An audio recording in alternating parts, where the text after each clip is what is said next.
and a roiv a chord in Ligan Sagadi Páirc on Chrócaigh Tráchtaire. I'm sure going in sauce of free of heart. Agus an English imáníochta an sá Tráchtaire trí chluthe allmhóide os ar góir amach an tosnú Tráchtaire gan díreach chuig nómad le chun laurá íomhheachar agus demlíonn ó bhuaig fearn Longfort a hon son héad láb deise agus hábhlíonn ó bhuaig Fermanagh an san áit céanna trí bhíonna hin sin é agus Fermanagh gan áras cléan son sa glas agus sa bháin tosnú Tráchtaire nniu bhraimid tríd fuair Longfort san chorm agus an óir taobh na láb in deise an son mar bhí mar demlíonn ó bhódar pád i do bórca istigh sa chúl fearbhí gimmart anglá sin i 2014 captéin an léinneomh Seán Ó Cásig ag ibredó Tráchtaire agus fear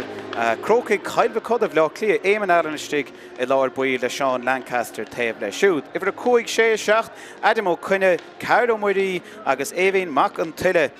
istigh in san lána I lína le chúl ceir ó muirí I gimmart san sa chluiche sin in 2014 chomh. Stig Lord Páirc, stochar na pocna síorniuh páidir go leanán agus cathal ó Mhaoileán ó Mastrum chomá ag Ibhreanaigh agus istigh chun tosaigh tráchtnúna inniuh dá Iarn Longford á sin ó Gatlaíoch dáhí ó Bóchara agus Joe ó Cuinín agus istigh chun tosaigh Rúban ó Moirí a dhéimar in 2014 chomá mar réan lena dhear a háir ag Ibhre sé Cian ó Durachaigh agus fear Mastrum eile Rónán ó Courtney a críochtnú amach fuair Longfort an Iarn seo nó anachchud clubbanna anachchud cubbanna difriúla I Longfort ach Fermanagh go thomláin difriúil forward in Iarn seo 10 nóir ó lispéal átha a gimmart a Fermanagh trách nó na búteoiríon chomórta seo in 2021 neartta go siúd chomá. Tás nóid leis an cúl báire a Christóir mac Hiarnán istigh sa chúl dó siúd ag Ibredó trách nóna Fernéamh Bríd Seán mac Éanrí Rory Porteous agus Ciarán ó Duffic a críochnú amach daine sin. Istigh is lína lechúil édáin ó Flanagáin a captéin an léinneomh rian ó bóg agus órán mac Seán a críochnú amach an Iarn sin ó Gael na Chéarne agus sin na cúlathe I lig. Istigh Lord Páirc duine ó Banáin agus Cailán ó Duffic agus istigh chun tosaigh tráchtnúna a ríist a fir lispéal átha beagnach gachar a duine có Luca mac Oscar Tomás ó Cianán agus Seán ó Duffic agus istigh chun tosaigh Seán ó Chrócaigh fear muine gáil Brian ó Teachán agus Danan mac Cochaigh ó Néamh óin a críochnú amach fuair Armánach don lá inniuh. Fear ó Wío, James Judge istigh I láir buíl tráchtnúna inniuh den chiad cléthe Níl Mórán de sló istigh roinnt cúpla ciad ó Armánach cúpla ciad ó Longfort inniuh Tá caibhlint in ann-dóing tráchtnúna mar bhí cóscóir idir na fórna seo níos slútha sa bhliain níl mórán atra ha muid tanú le cléthe Olmhór agus fíorthachtacht an dá Iarn seo tráchtnúna bíon bua I Páirc Chrócaigh I gcónaí go deas agus fach se go deas go háir de lads Longfort tráchtnúna agus iad a frach cho fada sin óig. Ní stéalnaí inniuh gan áras thugách lethe Olmhór eile le tathóing agus beisiad san le fáil ansa TG4 YouTube tráchtnún inniuh agus lá Olmhór imáníochta os ar góir amachtas. Stop méid feig nuamad na ró beag árán na bhíonna going I gceann second ó héamh cinéalacha mar chéan sibh an éir fiochan díoch go háling ní mar géan le Páirc Nóláin I níag na concert sa lig le cúpla seachtaí an os. Tá sé Greenford an chuid is mó aimpel feiche céimean sa agus gaoch ní mórán de gaoch ach má thoisí séide is díocha isteach sa camera seo má thoisí séide. So trasan na Páirc an chud is mó beidir a taú beáín le Longfort tosnúach. Sin é bhuaimse agus inis seasamíd de árán na bhíon.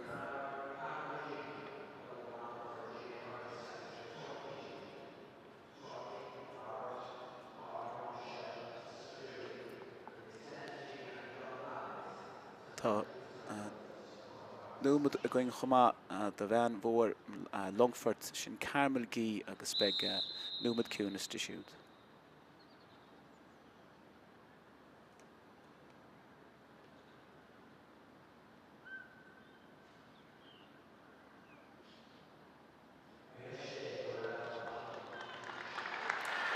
So sin é ré chun sráda beag Fermanagh is glas agus sa bán a gimmert ó Héamh Devon an son clé grí taobh na lábh deise isteach a gnóc séideag agus Longford sa gcuireann agus sa buí I gimmert ó taobh na lábh deise dí taobh na lábh clé. Has stúa de sa badú isteach beag níos mó an son níos déanaí agus trí chluthe os ar ggóir amach Trácht núna in neo bheithrú a beag amháin istigh Lár Páirce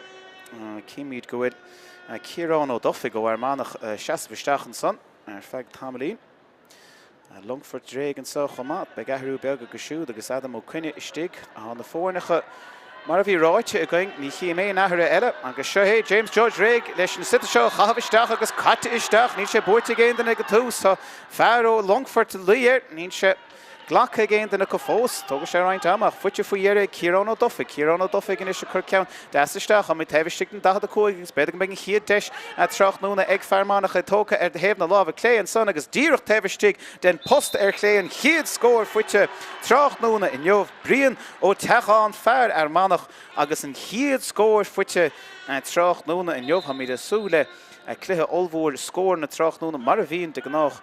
ins na cluichí seo. Tóga mí brise beag is tóna go raimid tá James Judge chun gléach a chur an sa ar Chrócaigh súla táhaich. Chnicim mar héana é sin go deas agus chnicim mar gur sé an trasnáin é sin feice mar tá chu sé an trasnáin ón déobh seo agus an trasnáin ó súla táhaich agus mar sin chiad pointe Trácht núna de brian ó teachán. Pocamach techt ó fear Longford Paul de Bórca dul cho fada leis an dachad a cóig le caiite an son ag an dá ifir a hochtach le fuite faoiare ag fear Manach agus há sé fuite ag faoiare an fear sin ná Seán ó Duffig go teach an ceann chuiristeach ach briste síos go deas éas go cosantóirí Longford berta chun is chur bach ar fear Manach bhfuil sé fuite go faoiare ní tá cumán tacht trasna a fear Longford agus beag pocamach le tógan is ag Pád de Bórca sa gorim agus san óir teachtamachchan an poc séir seo a thógan díocht hebh mó den fehéan ní mórán ó Longford taobh istigh den dachad a cóig ach tá seoircha istigh ar an cearnóg. Ceanna chu teachtamach, berta chu teachtamach sin an tactic ag chuiristeach go deas ísin á berta chu ruchamach agus á fear Longford treis teachchuig ar dús ach ag briste cho fada le fear ó ar Manach an fear sin ná Ceallaigh ó Duffig tá sé briste síos ag Longford na só bailithe faoiare chu teachan ceann is tá Seán Lancaster tá Seán a teach faoi bhrúach tá fear séir taobh na fear sin le éhín mac an tuile sin chur a an trasná an stóir mo éhan tá sé cinnte go dain in chiad scór ag Longford fuite ag Evan Tullín ó éhín mac an tuile fear Sean Connolly's Trácht núna neomh agus rá scór ceann an chunta is tíar cúpla númad imethe rá númad imethe ar an clog cíise an scáán an san hebh na lábh deise agus hebh na lábh clé chomá béidir a mí stigin san Sweden sa ifir séad ó cóig trasna Cusack fiochan trasna go dtí Hógan Trácht núna neomh. Tá Longford treis sin a bhódaisteach go dtí an dí tá sé bailithe ag fear ar Manach tá brú a Tráchtaire ó bherteach deanta go maithe go siúd caiiteach leis an lábh agus bailithe ag fear Manach faoiare sin danan mac cochaí caite trasna go siúd go dtí Éadán ó Fermanagh Éadán le íireacht an is tá sé sin a dul Har an trasná is tóm tá go dain a brasásta is sin an ifir a cúig de Fermanagh Éadán ó Fermanagh so ráfointe treis teacht ón lína le chúil an dáir an Trácht núna sin chutha a go glóite har an trasnáin ag siúd an réich treis anpú róan is teacht ón gnóc agus a taú le Longford má há sé taú le aon den na Trácht núna sin briste ar hóling fear Longford an son sin ó gatléoch agus ní sé bailé géin den go fód Rúla búla ar an dalamh há sé fuite faoiar is dócha seans maiid dáthaí ó bóchara is seo bhailiú agus é chur an trastáin scór áling dá bhah sé so an taobh le ciún cíann sé sin gúil sé siime ar dheis agus ar fórír ar dáthaí ó bóchara an ciad íireacht chutha ar fóríl Trácht núna in neomh agus deise Christóir má Ciarán is an lína a chlána Christórún an lína sé bhéidir chutha níos fuide ná an dachad a cóig beagnach leis an taobh an seaca cóig péisce é briste síos de fear ar Manach a si de fiochan dainséireachan is fear breise cóistig a Luca mac Oscar Luca is le begáin spás taobh stig an dí Luca ar hebh na lábh deise sin chur har an trasnáin cheapá tá go dain Luca mac Oscar an tríú fointe fuite ag Fermanagh á fointe is idir na fóine cá raibh an marcáil Caffrey rá, bhí sé fágad is héin. Gint go maithaige tháinig berta Longford amach stoppad ar deis an cúil ach tó go des ag Luca. Amachchan is Pád de Bórca ríist cho fada leis an dachad a cóig. Le caiite fear Longford imethe ar an trasnáin an son chur ar fóríl chomá péisce é ag Páirc go line on, Gira Cleachta a Yenov. Tug session on puck Schlas o Choma, Páirc. He should talk on a puck on the series Rivachlehe. So Páirc can't be. Tráchtaire amach. Wat níos fuide amach ón goal ná an líne. Tá fear sa bheith istí go Lory ginn sé, a sé imagaríon fethe héan, a sé le bhaile an son ag cían ó dorchaí. Cían faoi bhrú mailte chun son. Agus bristeach ag cosantóirí Fermanagh, dianta go háling acu, agus ifir a hochtanis, dir nó banán é sin leach lanta ag Dylan, a cha sé fós sa Ceallaigh an so ag Fermanagh a gimmer de bhd níos feargadí seo Tráchtaire Bert chun tosacha có. Níl sé bailithe géin den acu, sé briste go deas an son ag Seán Lancaster, ha Seán na bristeach, chuir tras na Páirc a dín captéin, Seán ó Chrócaigh a dul cho fadar sin 15 agus chuir go dín 15 eile leis imime a thar cheann Cathal O'Mail an son agus bailithe ag Fermanagh. Níl gimmer tennis faoi láthir. Sé le bhriste, bailithe is ag Seán ó Chrócaigh den chiadúir Tráchtaire. Seán begáin spás os a chóirimach, rai sé héin, in taobh na láb a clé an sé tuis an post bhóile agus tesin is agus cool fight to win. Tá go dain, brian ó tacha an stónam go raibh an réiteoir tuis an adó go séad an adar reisach an leanút leis an immert, ní mé ó chinnte. Begáin cainte an sa, is stónam go raibh an réiteoir ag íre is sin a hógan siar ar a dé an bhil sé an aig an posta de lean brian ó teach an a raig leis agus é sáite san angach ag brian. Tá cúpla focan nada mé hen cen fá go raibh an adóg sé tige.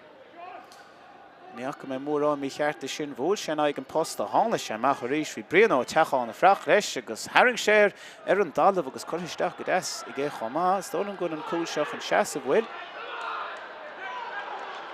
No. Need. Good. Well, now the Cadahoran and Son Horder, I shall feckin his fjord griffin on our gumsa, ach took me the ration so, done fehe Need mind our Manach ro hoster is sin ach sin mar ha brise sé síos beidir go mé sean eile tá Seán O'Duffig teachta seach Seán O'Duffig taobh an clé chuir an trasná faoiire I go bhfear mór Seán O'Duffig agus an cehrú fointe fuite ag Fermanagh ach dach an cúl níos deise ní maintere Manach sásta is sin caithfar rá an airta go fós a seasa bh táirteach faoi sin ach fós sin mar ha raimid an pocamach agus é búte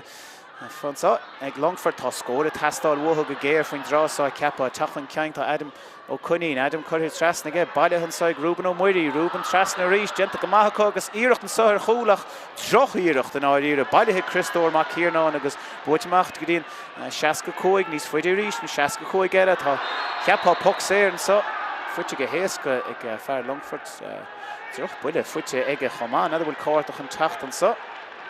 stólam go bhfuil. Droch sunk fuit an son ag fear Longford be cúpla focan an so ag James Judge leis chomá. Ní bheith géon cárta lena míidir aigling. Agus Páirc de Bór go teachtamach an 15 chun an ceann seo hógant. A ríis tá tactic deas an so ag Longford tevistig ar hebn á bhí cléin í Federation tá Bertnú trúar fáil ó héin tevistig sa bhosca agus seans má go ruch siad amach sa spás chun é seo bhailiú chomá. Tá Cian ó dorchaí chun tacht si a beidir chun an ceann seo hógant beidir go bhfuil teise seo chur an trasná nadidir tháina ghaoch leis. An ghaoch leis mas mé leis tá Cian treis an líróid a hógan chun ceann cúpla méidir tá fear líne in íige sinna eiscint agus tá muid a dul a bhadró bháil so mar sin. Cá míid isteach é. Ná crackan sá sa chiad 8 nómad neart a tarlú, caithfar rá sa chiad 8 nómad sa chléthe seo. Búirte ag Fermanagh an is, deiste go trí tamás ó Cianáin.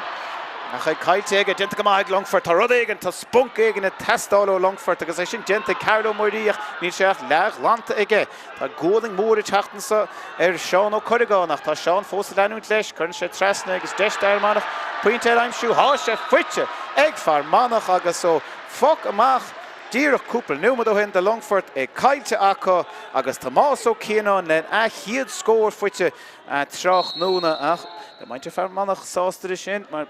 Bhí cúltaid in áirí a cúpar nua dribh sin. Seapá de borcanis a rud éigen a tastáil ó Longford faoin drá seo. Ní mór fuite go genta go háling an son agus anna chliiste an son ó Joe Cunny. Begáí spásta Joe. Se chutha I ggé Haran trasán go tas is go Joe. Go ní réon strainer Joe by dad. Haran hóling hefna lábhí deise agus bí pointe tastáil agus é sin fuite ag Joe. Bhí spás aige bhí Bertú ar Manach. A tacht siar go tapig so bhí rud éigen tíanamh agus caite ar an ggóling go háling ag puc amach an son is. Christóra here on fiachar sin shed ghlacha go háling ag fear ar Manach a bhí de tachan ceangaríis Luca McCusker begáí spás a glúcacht tá sé tríiste mach sa láb ní sé sásta an déobh sin denta go maithe pass háling trasadí ó Ceallaigh ha puite dír fuite ó Ceallaigh bhfuil sé lurg níos múna sin hab denta go maithe sé tógach an talamh ach fós dá leis bhí deisige ar fointe bhí sé dul an cúlach ní sé fuite agus sunk fuite san aig chomá a sé híos bhí sé sin beidir san aig détarrá a bhí sé de ceartó beidir an pointe hógant bhí sé lurg níos mú ha luas aige ach fir bhuaide Longfort a frach leis agus sunk fuite faoié tá sé airithe níl sé róghana sé iirecht ar cúlach tógach an talamh há fear Longfort níag dramach ar déibhlín is nám sin in is agus beag seans ag Fermanagh seo hógant sé Seán O'Duffig tá pointe ag Seán hena fin há droch slitar fuite géhfuil níl sé róhásta leis slitar Seán O'Duffig há sé géirí ceanna ní ceanna an fear an déibhlín an sam. Bhuiile míid síos cuasaí ní léon strain ar cheann tá sé trí fointe chun tosaigh an sá Fermanagh. Slitar fuite gé faoiére. Seán is idir an 15 agus an 65. Tá srór ó Fermanagh tá bhí stig an féhéan tá an sweeper an glantóir tá bhí stig ag Longford chomá beidir go raibh sé gear beidir go raibh sé an trasnán begus gwing ag an second tóga go des. Chur san éir tá bhí stig an féhéan ach tá an glantóir ann an sweeper an fear sin ná éhín mac an tuile tá pointe fuite géir an déhheach tá ceann seo a caiite chuir siar níos seans de Ciarán O'Duffig a Ciarán O'Duffig agus an ceann seo chuirthe thar an stras ná an bhfuil cadathard an son bhí sé baidethe éhín mac an tuile a hit sé amach sa lábhaige agus seans agus úntach éasca ag Ciarán O'Duffig ag chuirthe thar an stras ná an Ciarán chomá ceir fointe den na fórin is nó me déag imethe ar an glóg an sa I Páirc Chrócaigh agus ar an scáileán a goibh sé sin briste síos agus sunk fuite an son ag Seán O'Duffig beidir go bhfuil cóirt an sa tuilte stólam gur dáthí ó bóchaile nó Joe Cunny bhí an son a chur an lábhisteach hín clogad ar péis go léach lábh dain séireach in aird an son ag Joe Cunny agus sunk fuite ag Seán tá cóirt a buí fuite dain séireach go leor an son an dorn áirdathe ag bhar mór Joe Cunny sin chiad cárta trach nóna inniuh agus tárá gúil sé tuilte Seán ó go bra Seán O'Duffig airithe agus sean san iste nadidir an danan a thóga ige seo sé danan mar cochaid ní réon fointe fuite ag fóil an chiad iirecht da Fermanagh credin nó ná cred ní mór an pucan na sire géite ag an dá ar an fós go háirithe ag Longfort agus beag sean san iste ag danan mar cochaid an chiad fointe a áil róhéin fear né bhin níl mór an nach as lispel átha róibh ach dan an ceannacha díocht heb mód an 65 in aig na gaithe sé imethe fada go leor agus ard go leor agus bhfuil si crainn go leor tá si crainn go leor gan éon áras dan an mar cochaíon is agus an chiad fointe fuite ag a siút tá gaiirí go ag na fér nach as lispel átha iad sin 3 scóir fuite có san lán má háling an son imime go fada le 15 Fermanagh ach bailithe ag fear Fermanagh chomá an fear sin ná Ciarán O'Duffig pointe Ciarán chomá é sin chuirthe róáda agus thar an déibhlíne agus seansan is ag Longford rud éigen na chruthú ceir fointe na fórna 3 nó déag sin é ar a glóg an airtáach ní réon strasare ach Fermanagh a gimmar bhil níos fearr go háir sa chiad cehrú seo Pucsteas is teachtó Páirc go leinám isteach go fada leis an dí bailithe le bhailithe agus níl sé bailthe réachar ag fear Longford tá Bert Nútrúir thar sin is tá sé briseach a sé deachar an líróid sin na fiúcha trach nóna inniuh agus é búilteach leis a gos chum má leis an sacr ag fear Fermanagh ó go as an son Cluiche an son mór fear Longford níor an cumána bhrise a chu líróid ag fear Fermanagh an fear sin ná órán mac Seán bailithe ag Seán agus pucsaíre fuite ag Seán chomá tá Come on, briste an son gus sin ó gatlí a chreis sin dín David a ceanna le Tráchtaire chuige.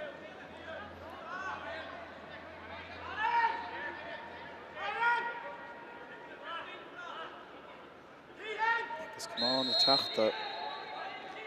Bhí mac an tuile chumá, lí ród chorthisteach. Tá trúr ó Manach a frach leis, trúr a Longford chumá, ní sé baile he ceachtar chu imime ar an David agus cheapá puckstresan so dá Manach agus seans béidir tá Sean ó dofig seo chur an tres ná bhfuil tá Luca nach oscar seaamh Páirc tá Luca chun trí a bhainte a héin. Luca nach oscar na seansan so ige tá an réoch an chuine sin na taonrad ach éireann sé an taobh seo. Dyna go maithige chuiseach an titim agus titim chlé agus fóríd an son Luca McCoscar Curméisisin sios mar cheann fóríd dó siúd agus pointe fuitige ribh sin chomáhfuil thóg sé éireacht. Ach ní raibh séach dó, páid i búrcanis, páid cho fada da cuaig beagnach Manach. Tá sé baile héis a seans ag Longford tá scór a testáil muthe agus scór áling beoite fuite ag cían ó dorachaí faoi dhearh bhí rud éigent eile a testáil muthe tá Ceir fointe idir na fóin in is an bhd níos mó na sin a testáil a Longford. Bhí mar rá ag túsa chluthe go raibh seans má ag Longford ach níos de gimar tro agadí seo. Fermanagh in áiríireach an tosaigh go mór ha nach spás an son feite ag Tomás ó Ciallaigh chuir síos ís le go siúd níl sé bailé an giad éireacht ag dána an tá sé bailé ag fir Longford tá fir Longford a bhd níos mó an son Salína lechúil agus Salína a lán chúil chamá bhfuil tá sé dain séireach go lehain tá sé ag fear Longford tá míad ag an fé héan tá deisin is sé cathal ó méán cheapá gohfuil sé sin imar a an trasnáin ag cathal tágadain cathal ó méán háfuintenis in í go chéile ag Longford bhí rud ag na testáil muthe agus tá sé fuite chu ceir fointe inis ag fir látíre agus 7 pointe ag fear na locha, 3 fointe atre, Pocamach a Tráchtaire seo Christóir mac Hírnáin, tá sé bailithe ag fear Manach Ceallaigh ó Dufig, Ceallaigh ceann ísir istíige agus bailithe go deas an son agus choristeach tá seansa going ar chúl ba dead, denta go maithan sa agus cúl fuite faoi dhearh brian ó teachán, sin an tarna bhóta go an líú choristeach in san angach ag brian Tráchtaire na neomhach sin an ciad ceanna cead ag d'oibre siad an cúl sin go háling bailithe acu choristeach go deas réig ní a bhéon den os a chóir amach ach caffar ó thóg sé sin go háling brian ó teachán cúl agus pointe fuitinis ag fir muine gáil agus díreach Longford a Tráchtaire eiste cléthe há sé tiite me a chéan is 6 fointe idir na fórna há neart d'oibre déanamh agus tá Fermanagh le séileh agus puck sír gaiilte chomá agus íireacht éas go béidir bhfuil, míid an sothir an David nach David an da cuaig ceappa gohfuil seans maithanis acu 7 pointe a chur idir na fórna cho lósas cléthe. Well, Manach bhí deise chu ar ráthúil ribh seo chomá ach an ceann sin fuite agus go leithech an uair seo ag brian ó teachán agus ana chud oibre le déanamh. Tá daann na cocha inis an so ifir a cuaig déag Tráchtaire fear néomh pointe bháin fuite go dtí seo.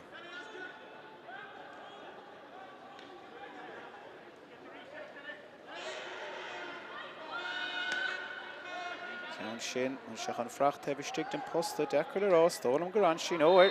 Heb na ábh clé agus fóríd an son ag dan an droch. Droch a dhearcht an réchaníag imacht bhaing ar feag tamlín son na cnéadach a díreach go háling an sa Tráchtaire imlá cléad a chléthe mar seo bailithe ag fear Longford as sin mac Gatlíoch. Puck séir géite chomá agus seansanis ceappa beidir de fáric is seo chur ar an trasná nu na bhfuil cían ó dorachaíoch an teachtamach an hógan tá cían. Déanamh slí amach, bhí sé driblód nó dhearnach gur tháinig sé cho fad amach an puck séir a hógant. Ag an lína le lína inis. An chiad íireacht de cían Tráchtaire inniu ó puck séir ní raibh mór an puck na séir géit is chiad cúpla nómadach a roint inis le tamna nós 8 nó me dé gimethe ar a glógan sa i Páirc a Chrócaigh. Cían ó dorachaí. Tóca go maithe gas dóra, man seach an dul ar chlé agus fóríd, tá díreach ar chlé agus fóríd an chiad puck séir chutha. Heb na lábh clé ag cían ó dorachaí agus seansanis de Christóir mac Hírnáin puck amach ní mór an strain ar Christóir. Chuir amach a ggé Berto Longford a fracht leis duine có ná Joe Quinney, há Joe ar córt a buí agus á sé sin caiilte ag Joe Well, Iarach Destin saw mas féidir leis é Seán Ó Chrócaigh well Colin mar scór up Seán Ó Chrócaigh and chiad fointe fuite ag Seán agus fíochar Seán is tá scór fuite ag gach ceann is na tosathe I Fermanagh leistigh de fehanúmad. Fear tablína fear an dablína Joe Baldwin sásta sin an banisteoir Tráchtaire na Niuh Fermanagh. Nuair na gimar go háling na chéile well ha seansan is ní éidir marcáil bríon ó teachán imime Harris agus bailithe beidir ag Seán Ó Chrócaigh ní ráise haar an dablína Iarach bá chnic tú cad a bhíor siúd aige bhí bríon ó teachán fágad é sin ta bhí stig chomá. Tá sé fágad é sin dána chuid Tráchtaire ach chomá le sin fágad é sin tá éimean eile chomá fear Chrócaigh cailbh choda ach é sin chuir an trasín ag siúd is tónam tá agus sé seo Gudi Fermanagh a ríist. So ein fointe dé gudi ceir fointe is 7 pointe idir na fóin in is sin mé des de Fermanagh. Mé des is sin sé bailile heag Tomás so Ceannais. Tomás in is cas tevistig an dahad a cóig titi sé seo begáí roéis an máileoigh páid de borca a ní bhaileoigh ní chiadúir bailile heag faoiére sank foitige. Dentam gomaithe ge faoiére níor mór an stras a Tráchtaire imime cho fada amach le osín ó gatlaíoch a titan sé as láb se go míid siar péisce é mar stóna go bhór páid sunk beag dí roimh sin nóí bhór raimid siar agus tu páid cho fada amach leis boxéir a ghlacha. Bhór sé sunk gan áras, bhí sé techt amach hí láb fáca in íag fear Fermanagh agus tu páid amach chun an ceann seo hógant. Páid ag an ceathair déag tá réocha séide inis in áithród an chuid is mó Páirc na Chrócaigh gaiisteach ó hebh na gaothaí agus bhí gcónaí taú inis le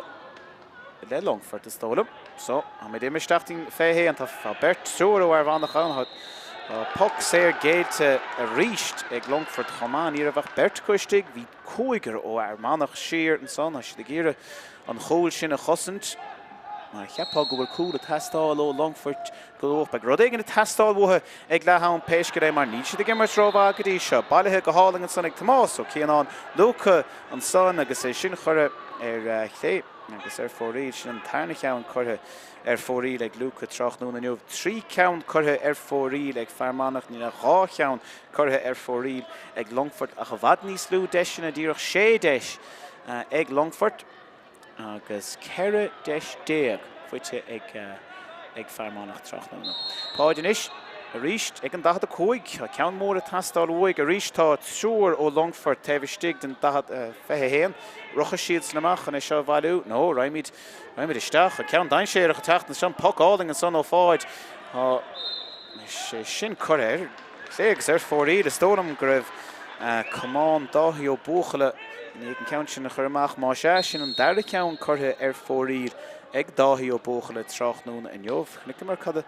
an rud a bhí a dhéar aige be chun Christóirí Ryan siúil níos déanaí Christy Ring special a bheith an son do mar rud ag greise in ag an ceann sin a bhreith san éir agus bhir sé nach chutha chlé agus fóríil. Trúr in is ó Longford beáín fuinine bh teachtú Longford tá sé testáil a puck séir géit a chomá sé tóga péisce é fear Longford agus chutha hearan trasná an son ag Longford rud éigen na testáil ní nach háscóir i duna fórna i ríist is tólam gur páidir go leanán a bhí an son táramí de fáidir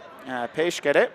Bhí puck séir a teachtacha go chomá. Well, beána níos mó fuinine bh teachtú Longford agus beána níos mó fuinine bh testáil bh chomá mar a siad ciún go dtí se níos de gimmar goróhá níl líróí a isteach sa lábh chu chohéascas mar ag Fermanagh tá a siad níos fearná seo ha mé ráideh. Siad ciún sé dochar a Páirc Chrócaigh sin chiad dóibh Páirc Chrócaigh le tamil fada agus sé dochar sin ócáid al bhór os de chóir amach. Apá go me sé beána difriúil beidir sa chiad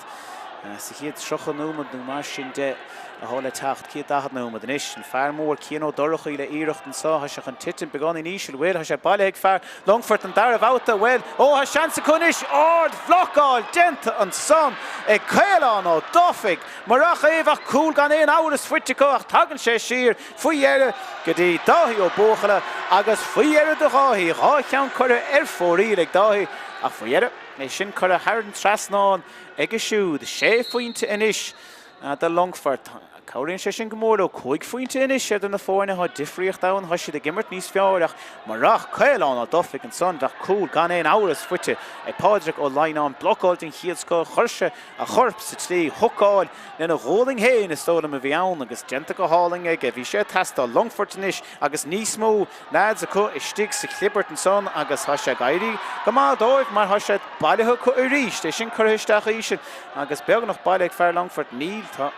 a sé slach go leir am an sonach tá Longfort a gibbert a bhd níos fear cían ó doracha inis cían an déhríonn má bhaith sé seo bheith jobúntaach gentige ach cían leis an gaan sin chutha chlé agus fóríd ó cían rá cean chur fóríd ach tá Longfort a gimmert I bhd níos fear le cúpla nómad an nuas a sé ddíirecha má le Fermanagh an lá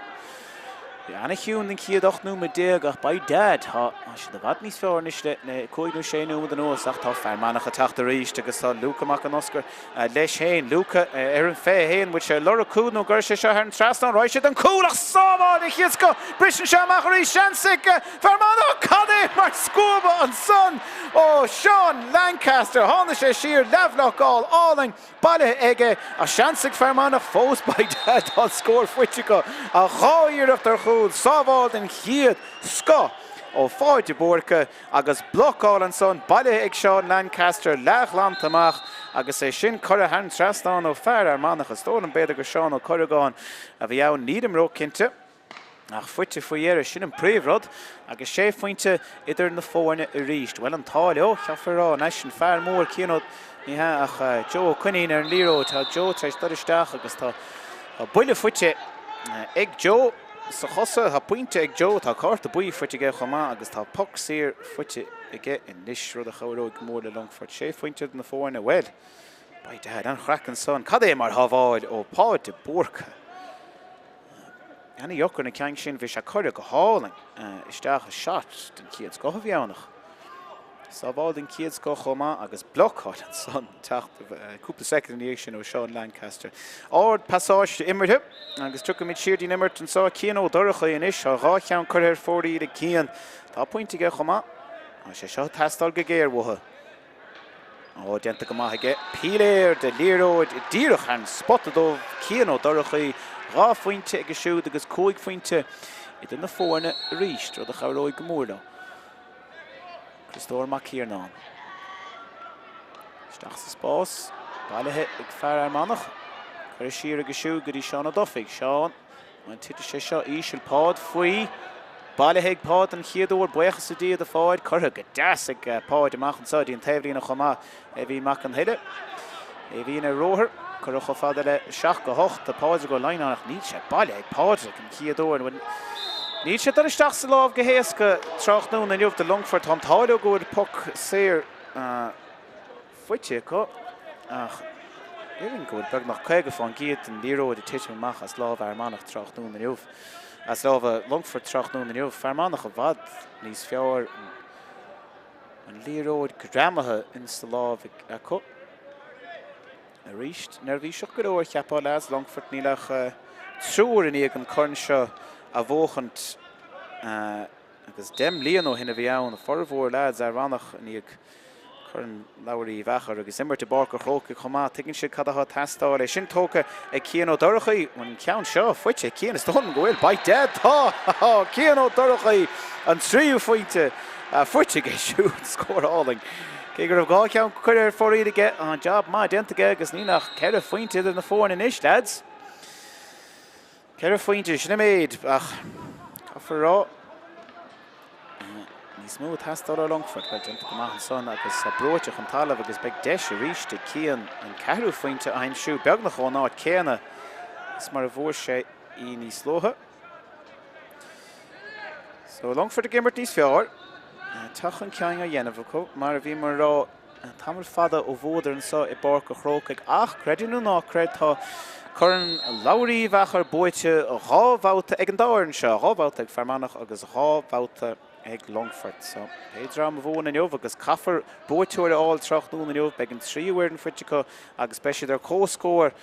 don cúntaithe is mó sin ceann imar ar chlé an chlé ag cían ó doracha ní bheith sé ó hos sin trí cheann ar chlé agus trí cheann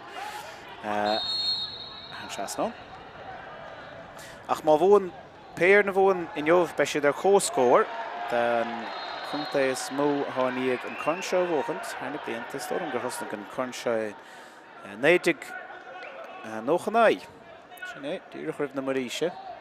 So ní sé lingar feig go bhd.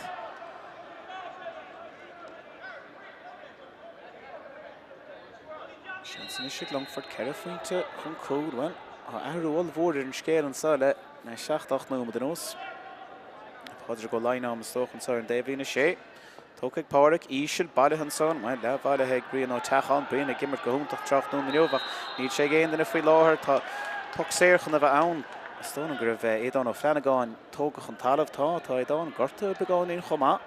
Híos ar an 15, níl cumar ó bhathair. Baid níl cumar ó bhathair. Cumada míid súil ar éadán an sonach mar bhí mar an son. Búirteoir an léineo, bhar aigdí Corn a Nicholas I Ricard agus an chléthe sin díorchan íag seo. Seintóir TG Cahar ar Spórt TG Cahar an so ar YouTube agus níos déanaí Tráchtaire na chomán ná déanaí deirúd go mbeidh an cléithe mhór Tráchtaire in jobh. Agus sin Corn Christy Ring. Fear Corca. Lory Meaghar gan 1 áras ceannas na hamána is feabhar sa tír, bíon gachtainna caint faoi Christy Ring a chamánaí den chiad scó chail chuinnig. Nis Fermanagh ar an 15. Ach pointe nó bhile anas óbhan rion na teachtamach an sá am leo clia. Ten sé thar bhéir na bríon ó teachán an son agus thar an déhlín ach fós. Fanna sé is sellh Fermanagh agus bríon ó teachán a teachtamach beidir an ceann tappa go hógan, níl sé gíú ceann tappa go hógan fága sé dí danán é. Ceann curtha ar fóríl ag danán ón déhheile ach banna sé trílas a déobh seo chomáin. Níor chuir sí mór an ar hebh na ábhah clé, ra sé sír chun a bheith cuairimach. Bailithe ag fear Fermanagh agus seansan is ag éadán ó Fermanagh tá éadán a bhd níos leor péisce le chuir sír ag dí danán le iirecht an ceann seo imime Haran trasnán bhfuil genta go maith danán í reis sásta an ceann sin a hógan fech sé dochar a chur an trasnán an déobh sin chuirtha sír ag bailithe a ríist agus Haran trasnán an dara fointe fuite ag fear na bhóin Tráchtaire ceann chuir fórí ag chomá ach anis cúig fointe idir na fórne a ríist. Tá rud éigean a tastáil ó Longford tá sé bailithe bhfuil sé bailithe sa ag dáthí ó bóchaile tá agus níl tá sé caiilte faoihearre agus tólam go chuirse Haran tras an déhlína é, chuirse Haran déhlína é. Agus Fermanagh bhfuil ní sé ó hásta sin dáthí. Ní dónam go bhfuil an dream ar an déhlín ó hásta leis chomach. Tá sé caiilte agus tá captéin na fórnaineh rion ó bóg Fermanagh teachtamach an ceann seo hógan. Dríon ciún glóir go dtí seo Tráchtaire. Captéin Armanach. Pog Steasa Ísil. Tóca aige bhfuil seach an frachastig ní tan sé Haran déhlína faoihearre. Níl genta ó bhaithe gríon an son agus seansan is ag cían ó dorachaí é seo hógan 3 fointe cíal.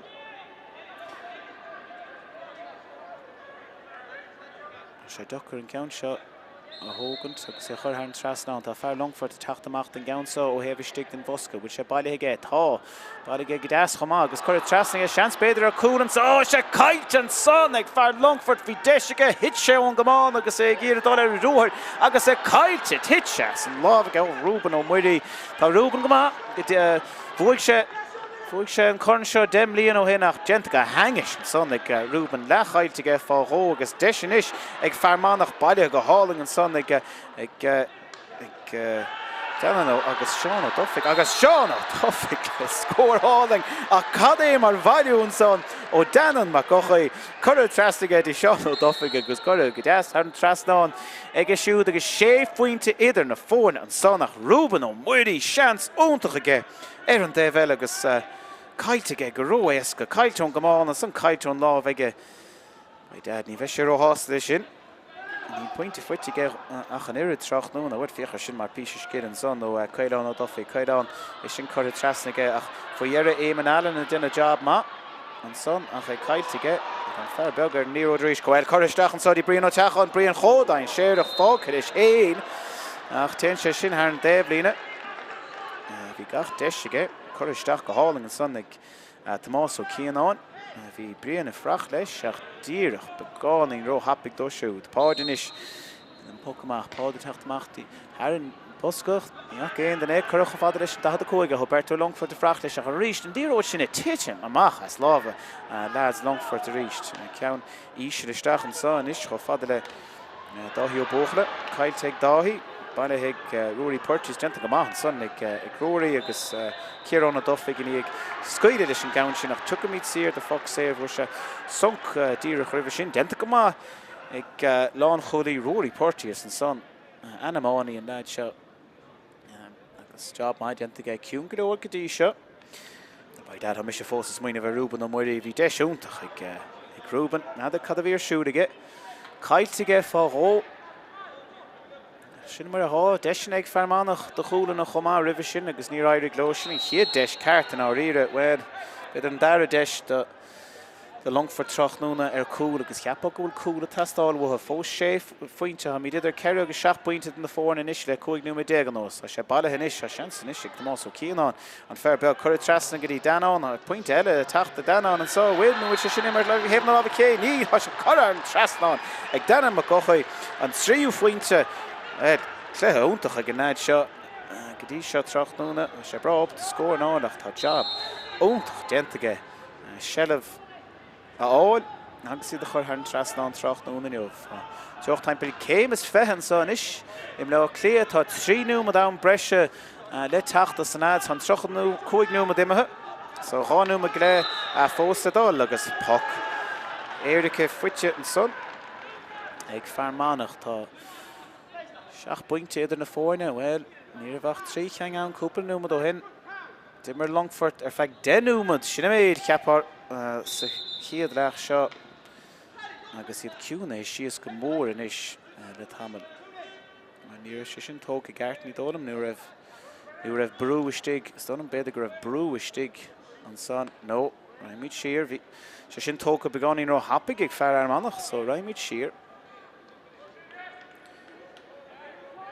Seo rion ó bóg, bhí mar caint faoin níos lótha ciún go leor go dtí seo an captéin ó lis bheith látha. Tá bh stig den 15 gus an 65 má hon faoine bheige. Seans maithaige. Tite sí seo ísin is dain séireach fa cúl go deasta Fermanagh ach sé fuitimh go deas an son ag an lán chodaí Éimeann Allen. Droch pass amach ó Éimeann an son. Chrócaigh an áíre bailithe ag fear Fermanagh a rís an fear sin má Ceallaigh ó Duffig agus an pointe sin fuite ag Ceallaigh ó Duffig chomá bhfuil sin an darabháta de Éimeann Allen líróid a bhóchant stig Salína lán chodaí ach droch pass amach. Chrócaigh an scuil leis níróid sos na Páirc ach péisce 8 pointe isid na fórne. Éhín mac an tuile, ceann áir bheith cúl go deasanis dá bhaíoch Longfort é hanar daibli déanamh cum mar tá fir bhreise a siar ag Fermanagh agus gan áras háise bailithe ag Fermanagh a ríist agus chuir sos na Páirce. Tá sé mar bhíoch an dain séireach an is Ceallaigh danán má cochaid le sellh tá danán treis áirchlithe immert an sá sa chiad leach agus pass áil an geisteachtaí brion ó teachán níl sé bailithe aige tá sé bailithe ag Seán ó Chrócaigh na stórim sé Seánathir le sellh an is dá bhah sé 9 pointe chuir ar na fóin bheh sé lánsásta le sin agus sin díreach á dianta ag Seán ó Chrócaigh 3 pointe de cheáin Tráchtaire a choríist feardain séireach danán má cochaid isteachtaí brion ó teachán mar a dianta ag minic a faoiire Seán ó Chrócaigh ar an líróid agus 3 second in is fáca Páirc a Chrócaigh tá rud ag na tastáil a Longfort ó bailithe go háling an son ag an fear mór Joe Cunneen tá Joe lar a cúl bhfuil tá sé ar rúthir ach tá puc séir fuite go dtír chuibh sin nada cén fáin ar scuil le James Judge leanúint leis an immerteach sin mar a Raimid siar, bhí Joe Cunneen dar isteach ar cúl ach in áiríre bhí trónú cethir siar de Fermanagh chomá agus seans éasc go leor an sa de chéan ó darachaí 8 pointe a chur idir na fórne 9 pointe tá na chuid de déanamh lads ag le haamach ní Longfort a gimmert mar gur féidir ó fós Tráchtaire in jobh bei se bhd níos congraí ná seo sa dar le cheapácht céan ó darachaí inis íireacht ach níor sin chur tá sé chur an trasná na cían bei se sásta sin ceir faointe inis ag cían agus an 3 dam breise an chuir síos goin chomá tá James Judge chun an líróid seo a bhailiú agus sin é lehaman sa I Páirc a Chrócaigh go cháide bhfuil beag Joe Baldwin a bhd níos sásta no Adrian mór an Tráchtaire há neart le rá ag Adrian cheapá ag le ham ní Longfort ag immert mar bechóir 10 Sinna méid immer siad agus sé fointe, cúig fointe fuite insanám sinna cum marach sin iad ciúnathe go mór ag Fermanagh bhí 3 fointe idir na fórna dír denú mo dóhin ach an son Fermanagh a tacht chun ceann go háirthe tríd na tosathe Seán Ó Cúragán agus Danan Mac Chrócaigh gan éon áras an cúil sin ríthátach de bhríon ó teáin neistigh de 5 nú me 10 hí ráireacht eilecha ar chúl hí ráireacht ag Longfort ar chúl ach ní a bhéon den i cepa go meach Fermanagh chun tosaigh mar seo ag le ham hon neart le tacht gaan haipel 5 nú 10 nú med bemid rastle ver ríiste cháde ná caiile giach ar an darlech an sa bíí ringe ríist i gaan díirech cúpla nómad.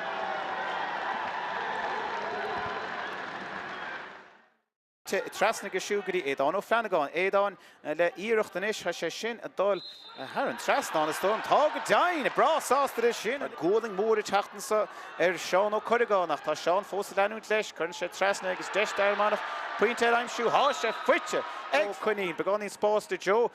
sé chutha i ggé an trasná go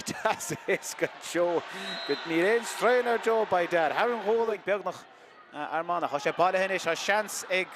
Longford tá scór a tastáil muthe agus scór áling geoite fuite ag lán chúcha má bhfuil tá sé dain séach goúin sa tá sé fear Longford tá ag an fé héan tá deisina is cail mhéán cheapágóid se sin mar an trastáin ag cail tá seansa going ar chúil ba dead denta go an sa agus cúil fuite faoar a bríon ó teáin sin an tarna bhta goid an líú chuiriste á Joe ar cóta buí agus sé sin caiilte Joe well íireach deas an sam as féidir leis sé Seán Ó Cúragán well cadé mar scór Seán Ó Cúragán Longford beáín fuinine bh tachtú Longford tá sé tastal a poc séir géit a chumá sé tóga péisce é fear Longford agus chura an trasná an san fig marach éhah cúil gan éon áras fuiteá ach tagann sé sir faoihearre go dtí dahí ó bóchala agus faoihearre do ráí rá cheann deis is ag Fermanagh bailile go háling an san ag Danno agus Seán Ó Domhnach agus Seán Ó Domhnach sé bailthe inis a seansan is go más ó cíán an fear beag chuir trasna go dtí Danán a pointe eile teachta Danán an sa bhfuil nó bhfuil sé sin immer le hebna á cé ní tá sé chuir an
Idir na fórne, 8 pointe, ach bhí mar cappa gomach an Cluiche a bhad níos Congarí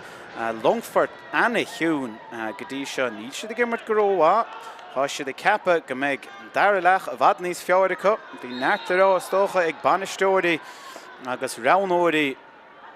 Longfort ag le ham agus tá rud éige na tastáil mhutha ach tá séidir bhanis ag Luca McCoscar dó ar Manach sé sin briste agus briste síos agus ó by dad bhfuil cúil foiite is dólam go bhfuil ní dólam go raibh éon oibre sin tá cúil foiite ag Fermanagh díreach a caint faoin dulach an ceang a bhí a tastáil ó Longfort ach é sin foiite beidir gur brion ó teachán a bhí ann ag deire ach an cúil sin sciúpa isteach in san hangach taobhstig de cúpla second an so well. By dad, how bad níos mó tastáil ó Longfort an isis honna ar amach agus bhí do réitead an dair leach seo bhí sa có go raibh níos mó le déanamh có ach an cúil sin fáite ag Fermanagh leis dig de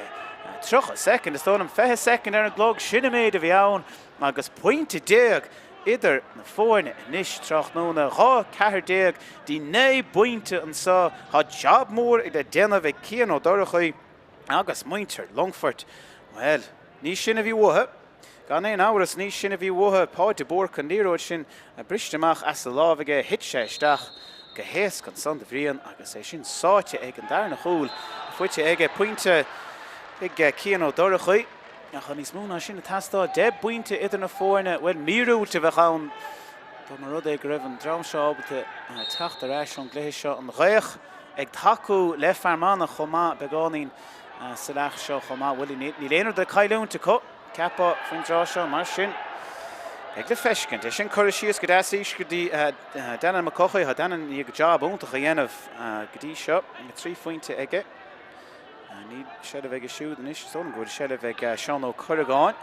ní leach ag fear Longfort faoin drá seo agus puc sír buaite ag chomá féchan timppla de éon aithrithe an so ag le hama ní mar ócinnte mór an aithre an son ní chiam éon ceann go dtí seo péis go raibh Well, Páirc de Bór go teachtamach chun an ceann seo a glána tá ar d'oibre le déanamh ag Páirc an chuoch ag gathhrú a ríist agus taú le Páirc wat de mé dearú ar an ghaoch mar thosaí gathhrú gach cúpla nómad ach é sin choristeach ag Páirc fear ar Manach an sochan é sin a bhailú deanta go maith an son ag Ceallaigh ó Domhnach a pointe ag Ceallaigh chuir teasnaí fear go rá fointe ggé Seán ó Domhnach chuir síos ísisiil ag siúdach an captéin Seán ó Cahas ag de Longfort ní an ceann sin a bhailú agus chuir amach go deas aige dí éhín mac an tuile éhín son teb mud an dada cúig chuiristeach ís le go siúd tá seans ag dáhíí ó bócha le seo a bhailú agus deanta ag dáhíí cheappa go bhfuil cúla testáil ó cháí tá brú a techt sonca fuiteige sa rám agus an darabhálta Tráchtaire na neomh James George níl sé ó hásta immartir aig sa lé seo beidir gur raibh Longfort a géire níos mó ná dír pointe a aimimsúach dénig an pointe chomá ceir a scóir idir na fórne chuir sé seo sios dí 3 scóirí 3 chúl ach 3 scóir agus seansan is sé cían ó Chrócaigh hindó 3 ceir chuig an 6 fointe a aimimsú Tráchtaire na neomh cían ó Chrócaigh inis dír teb mód in fethe héan ceann deas éas go dó siúd bhfuil sé sin fórsa agus neart ótach agus chuir an trasnán ag cían ó Chrócaigh 6 fointe is fuite ag cían Tráchtaire na neomh agus seans do Christóir má cíarnán an líne a chlána mar dheartha Christóir an troch íirecht ó Christóir briste ach troch bris an son ní á ceart an son ar osín ó Gatlaíoch Tá Bertró Longfort agus duine bháin ó Fermanagh ar níróid sé briste síos ríist mid isteach ag libert úair bháin éire baile hen is ag Páirc go leine Páirc ciúnan go leor go dtí seo Tráchtaire chuir trasí fear le Páirc éire cathal mhéán cathal an ceann seo chuir a thn trasán ag cathal bhfuil sinna bhí mhutha rá fointe is ag cathal agus 3 fointe ag Longfort ceir fointe ag Longfort níos chuir sin go mór leog an éon áras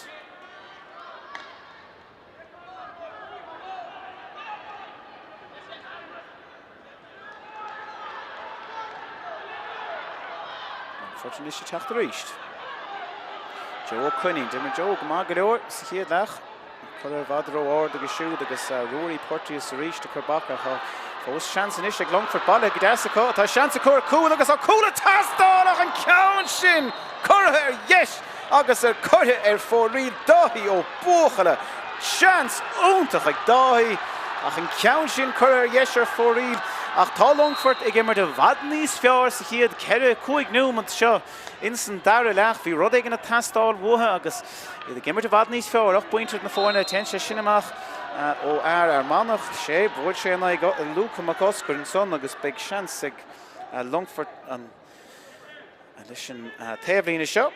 sé Rúben ó Muirí há seasamh thar an gceann seo tóg sé héin éastólam tóg go dain Rúben dír beag nach an 65 an son ní mór an á lorug tá funny bit tastal as Longford tá rud ag an tastal mhuathe ten sé roií sin baile go háling an son ag Luca McCoscar cur isteach go deige chumá Jin cín beagáing an son Seánna Duffy cur tresadí ó Ceannán tefistig den díis díoch tefistig leis an cosclé ar an déhhéis cur an trasná Tomás ó Ceannán an dar fointe fuite ag go siúdach Luca McCoscar le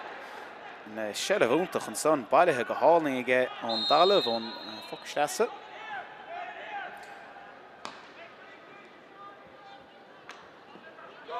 Bailithe ag aige bhfuil Luca McCoscar le nuas cad é mar scór ag Luca. Bhí rud ag na tastáil ó Manach dágad isteach ceithre faointe gan éon reagra Luca le selle fuite agus Chrócaigh sé an scór ribh seo agus scór áling fuite ag Luca é héin an son ó haimpean 65 amach Páirc borcanis leis an poc amach. Ceallaigh ha ann Ceallaigh ach Luca McCoscar cad é mar cháú immer ón ledín beag seo cur isteach ag dí Seán ó Chrócaigh bailithe go háling ag Seán ha puinte eile tastáil mhuathe a beáning spás a fuite sáig fear Manach ach ní sé sásta dul é héin ten sé dín captéin rion ó bóg agus an ceann seo cur fóríl ón captéin ní bheith sé ó hásta le immert go dtí seo Tráchtaire ar neomhah cad é mar immert an so man ar a bheith a gimmert i gcóran I gur nelle another current Lory Meaghar Tráchtaire go háling son ag Luca Fermanagh ríis de Ceallaigh droch líród curthisteach an son ag fear Manach leabhalathe an son ag Rónán ó Courtney Rónán tógach an talach amach lena méidir raig leis an Ceallaigh ag Carlo Muirí má ag ceir cur siar ag siúd ríis tá tefistig den 15 an son agus é sin cur isteach dín 15 eile ní sé bailithe ag fear Longfort ní dólam fear Manach well há sé bailithe ag fear Longfort faoi ar a tógach an talamh an son bhí Rúben ó Muirí bhfuil poc sé buirtige níl ach tá selle fós a co droch íirecht an son ó Páirc go leanán bhí sé leabhlachálta a chu selle fós acu tí de Joe Cunny Joe Trasna go dtí Cian ó Dorcha Cian níos ar a déblina sé seo tócha acu bhfuil scór áling fuite an son tá scór áling fuite an son cur an Trasnán hearn óling an son díirecht tefistig den 15 nuair a bhí scór a tastáil mhuathe é fuite co a fós Berna Olmhór idir na fórna Tráchtaire níos mó tastáil ó Longford ná sin ceapá é sin fuite ag Cian ó Dorcha 7 pointe inis ag Cian agus Rúben ó Muirí inis le Ceallaigh isteach is le bailithe go háling an son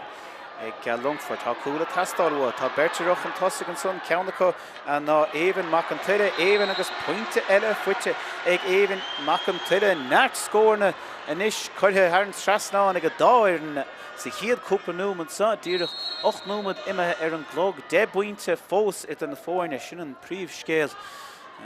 job níos fearr déanta ag Longford an cúil sin sa chiad cúpla númad caithfar déanamh an difríocht bailithe inis ag Ceallaigh Luca McCoscar leach na himar le sé númad an os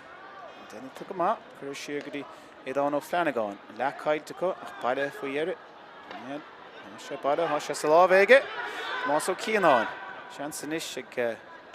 Luca. Well, ní féidir is gacha dhéanamh an ceann sin curtha ar chlé agus ar fóríd. Well, cad é mar pasáiste immer an son Luca McCoscar ach 3 fointe. Nach 8 fointe aige, 3 ceann curtha ar fóríd. Bailithe ar ríist.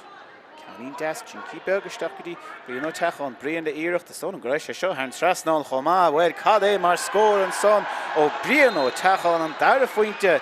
fuite ag fear bhuinig ráil Tráchtaire in neomh agus Fermanagh well há freigra acu a gach ceist ath ag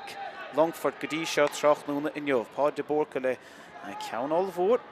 Taibh stig den seaca cóig roimíideach fear Fermanagh an chun ceanse a bhailú agus tá brion ó teachán fósamó I Lory Páirc an ceanse chun titim ísir an pád faoi titim sé amachchas lábh fáideach. Denta go maith pád chuir amach a gedín captain Seán Ó Cásig be ganín spásig Seán dógadí trí bailithe ag Éamonn Allen chuirthisteach dí Lory Páirc beagnach dí Rúben Ó Muirí Rúben Godain san immertinis denta go háling an son bailithe Ceallaigh Ó Duffy Ceallaigh go dtíon taobhlína seansanis ag Seán Ó Cúigeán na seo chuir an trasláin bach scóráling fuite ag ceann dámarad ag go chuise ar an trasláinach ar dheis agus ar fóríd an chiad ceann chuir ar fóríd ag Seán Tráchtaire in jobh tá 3 fointe fuite ag fear lisfuil áthad Tráchtaire in jobh an chiad ceann chuir ar fóríd ag díreach an son.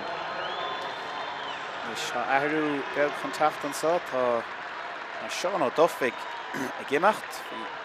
Cúpla numad breis ag Seán há fointe fuite ag Seán chomá Tráchtaire denta go maith aige imid in Bárcanis. Well, reached Decisive Machas love Longford sin scéadan le inniuh ó Longford ní bheith siad róthasta sin sealamh cainte ach ten se ar an daobhlína faoi dhearad agus seansanis ag Joe Cunneen leis sé geabhar leis an ceann sabéidir.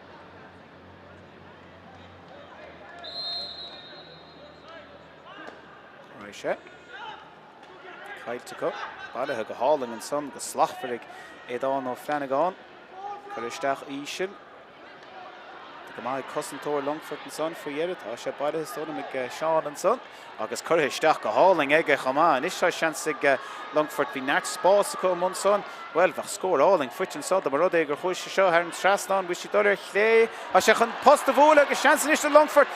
a sé seo le scóbisteach well a sé cailte an son ag Rúben Ó Muirí a ríist ra sé siar ach droch pás amach ó Rúben Ó Muirí sin an tarabháta dó droch íirecht agus droch smuointíige chuirdíirchaisteach I lámh fear ar Manach an son agus bhí seans maithco bailithe Éamonn Allen nach cailte có a ríist seo idir bhirt denta go maith an seo ag fear ar Manach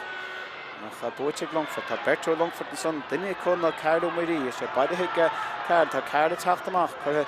treasan na Páirc agus begánaín spásanis cos céim tóg agus ceann ísisiú caitisteach go dtí well faoi dhearad ceann áling bailithe ag fear Longford agus levelach á denta Rúben níos seans ag Joe Cunneen tá Joe Lora cú ní réon cumánaige chuann sé trasna deisir cúil agus cúil fuite runa bhí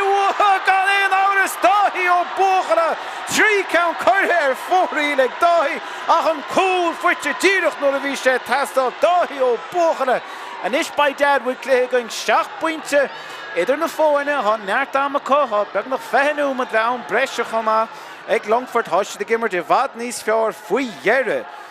Sheallaigh fuite có Cheangail áling fuite ar an níród an son ag fear Longford agus cúil áling leoite i teastáil bhuatha go géir agus fuite có faoi dhearad héana 30 dí 2-7 há cum a bhd níos fearr an is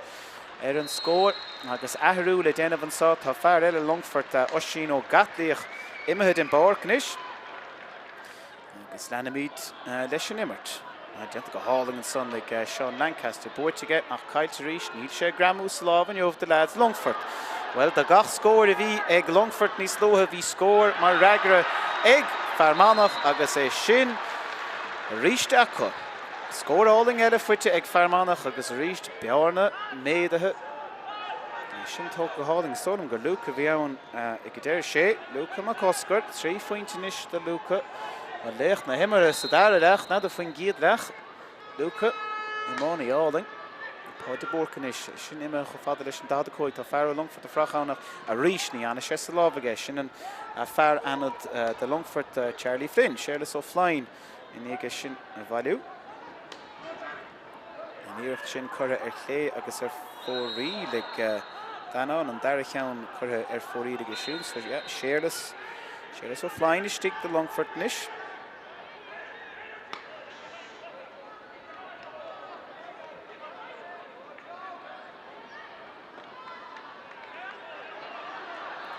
Machar an daobhlína seansan is de Longford a ríist tá 8 pointe idir na fóine sé deochar dó an beána seo a laidú mar tá Fermanagh a gimmert go má Tráchtaire caithfir rá. Ní mór an imthe mí cheartta san áid seo Tráchtaire inniuh. Chuiristeach a ísir. Job alling dentan son ag Lory Porteous. A gúsáid an neart chun é sin a bhóchant. Ach ní se chuir amach ro ada ige. Tá fearr Longford agus fearr Fermanagh an son a tréad. Tugann sé dí fearr Longford faoihearra agus sunk brá fuitin son. Ja, charge on. An stáid am a bhí ann.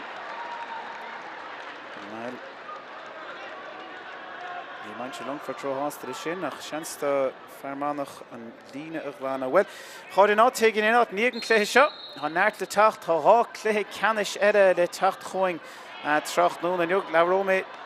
liv faoi sin i gan second há pointe le tacht an sot a Fermanagh ribh sin tá gan éon áras neart pointí dal hain trasnán an dáirn Seán ó Chrócaigh in a ceathrú pointe inis Tráchtaire tá neart scóir na fuite ag líne lán tosaí Fermanagh a sé le déanamh slád a stig Tráchtaire ceir fointe ag Seán ó Chrócaigh an 3 Tá gá cúil agus há fointe fuite ag bhfuil a ceirdeag brion ó teachán agus 3 fointe ag danán má cochaí Tráchtaire inniuh tá slád úntacha dhéanamh gá fointe an duine fuite ag an líne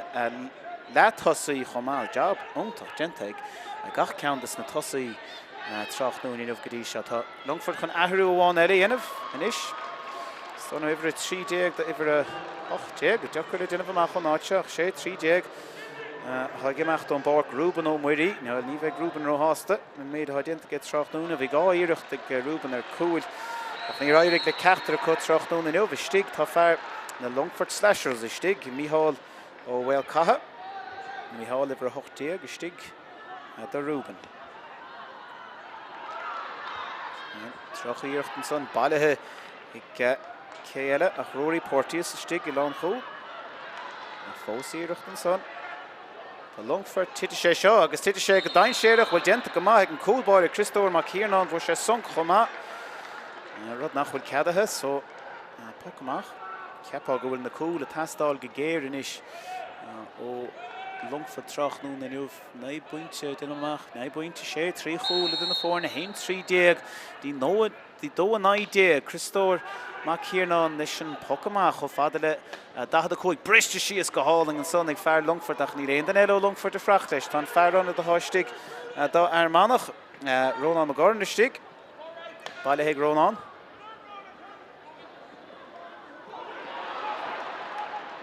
Oh yes, genta go maith son ag fearr Longford agus é tiitim tu go chofada le Charles Flynn fearrán tá Charles ní ceann deas ísir a chuiristeach go dtí dáhí ó bóchar tá dáhí faoi bhrú maidteach an fahiíoch an son Lory Porteous taobh leis ní seach an éanaad a bhóchant well ní seach an marrán a bhóchant agus an fearr sin taobh leis Tráchtaire inniuh cléad an chiad scó immer ag Lory fearr lisfuil átha agus lán cholí lisfuil átha chomá Tráchtaire. Genta go maige chuir a thar an taobh líne.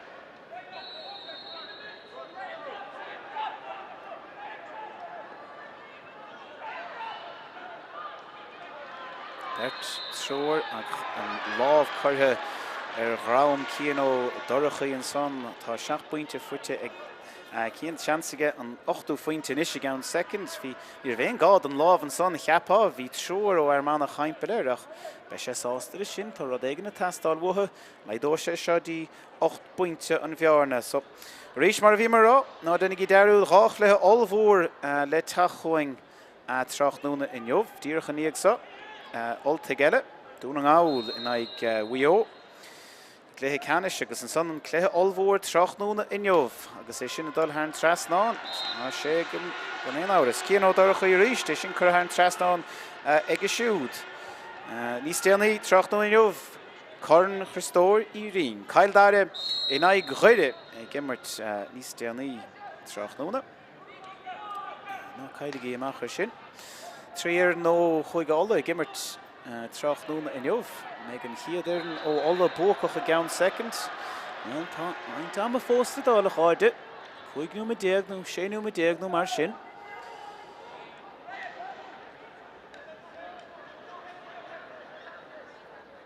Bert ó Longford tebh stigin is tá bhar hain déag dáhí ó bóchara agus míhall an bhfuil catha is frach stig sa chearnóg nó heimpire sin tá cúda testar ó san áid seo tá fear breise tóga siar ag Fermanagh. Má stoppin siad na cúd be Ceannais ochar 8 pointe a áil gan éon reagra Tráchtaire. Seans dúsan is na Cian é seo chur hain trasnáin. Cian 7 méidir nó mar sin amach an gúil é sin chutha díreach hain trasnáin agus siúd. 9 pointin is fuite I give a cehardí ag Longford Tráchtaire. Agus 7 pointe duna fórna ha job mór fósa déanamh Christóir má Ceannais. Agus ag ír an lína a glána imime cho fada leis an 65 tá fear fágad a sin grama isteach sa láb an son ag Tomás ó Ceannais chur isteach go deas ísin isteach tín ggóine badathe ag fear anna deile an son Jimmy Tormey